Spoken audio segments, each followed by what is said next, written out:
Hivi ndivyo vyakula 6 vya kila siku vinavyoweza kuharibu kumbukumbu yako, na huenda unakula bila hata kujua.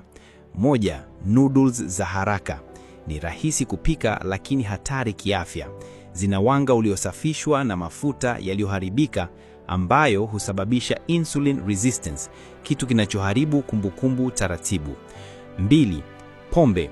Haimalizi tu seli za ubongo, bali pia inakwamisha mawasiliano ya mishipa ya fahamu. Kunywa kupita kiasi mara kwa mara husababisha kupoteza kumbukumbu ya muda mrefu. 3. Vyakula vya kukaanga. Mfano kuku wa kukaanga, chipsi na donuts.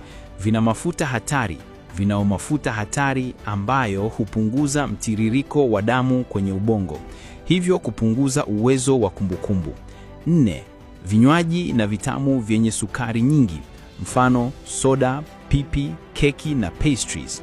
Sukari nyingi husababisha uvimbe mwilini, punguzwa kwa ukubwa wa hippocampus, sehemu ya ubongo inayohifadhi kumbukumbu. 5.